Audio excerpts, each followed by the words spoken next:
talk about using technology to meet, serve, and communicate. Thank you, Mark. Thank you, each of you. I'm Kim, and I'm an addict, and I'm the delegate for the Central Atlantic region. One of my main sources of income is I'm actually a website person. So it's really difficult to sit here and let him talk about websites. So that being said, he did a great job. What I was going to do was, which button? Talk about using technology to meet and serve and communicate, and specifically like video conferencing, meeting virtually. I live in a pretty remote area of Virginia. Our region's pretty large, and some of the work that I've done for the region, it has made a lot of sense to use video conferencing. I also serve on the East Coast Convention, which covers the East Coast. Rather large, impossible to get together, and we use teleconferencing for that. The host committee is wherever the convention's being held. Like this time, I'm not promoting the East Coast Convention, honestly, but in Connecticut this year, the East Coast Convention will be held, and the host committee chair has to meet with the advisory board on a monthly basis, and we can't get together. That would be impossible. Part of the advisory board is way in Florida, so we go along the whole entire East Coast. And we've used several different platforms. And like Terry said, I'm not here to endorse anything, though Zoom is great.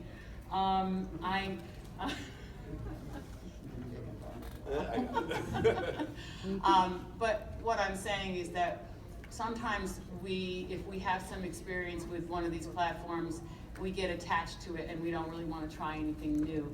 But as the emerging technology is brought to our attention, it's a good idea to try it. And because some of the stuff is like just amazing. Zoom has come so far. Though we have good, Adobe Connect works really well. There's GoToMeeting, there's Skype, there's all different kinds that work well. Zoom is offering us less, it's a platform that uses less bandwidth. I'm on satellite internet because I live way, way out there. And though all the other things worked for a lot of people, they didn't work for me because my bandwidth is so limited. And it's been really a great experience to get to use that. Has everybody tried video conferencing? Have you all participated? No? That's another advantage to Zoom. It's easy for anybody to use. I really sound like I'm trying to promote Zoom. It's really easy though. I had a sponsee who was trying to connect with me to go over some step work because, it's also a good tool for sponsorship. I have sponsees that live really far away from me. My sponsor still lives in Connecticut. And she was actually in a car and she was able to hook up with Zoom on her smartphone. And when he talked about the specific, the statistic over how many people are now using smartphones instead of computers, it's very relevant to what we choose to use for our platforms. The inmate step writing program in Virginia, we wanted to put together a policy. We were just trying to start this committee, and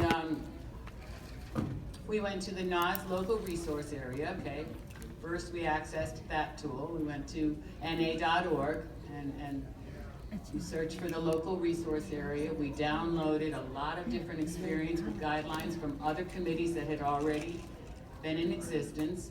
We got together using, we shared documents through Google Docs.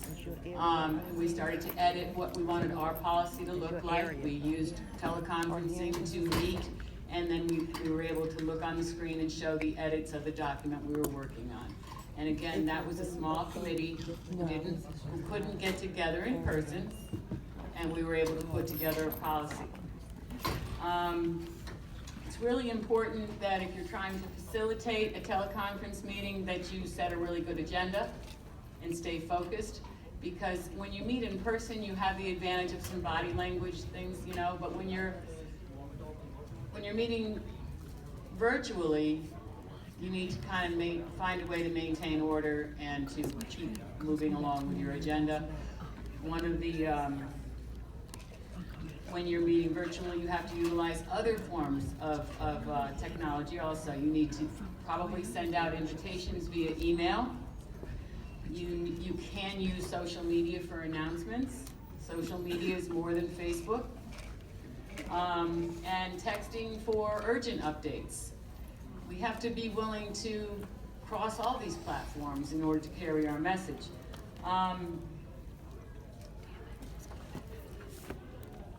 These guys were like brilliant ahead of me. I feel challenged.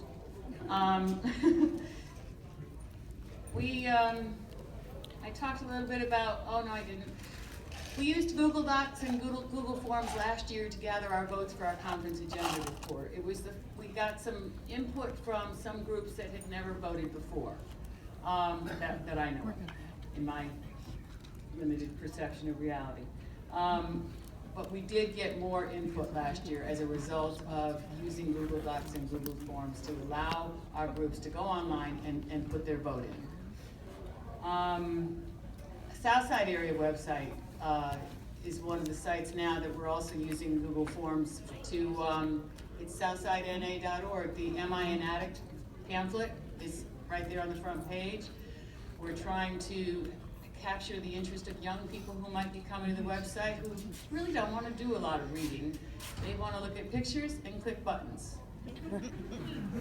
And it is mobile friendly, very mobile friendly. So you can go on that website and fill out the Am I an Addict survey, and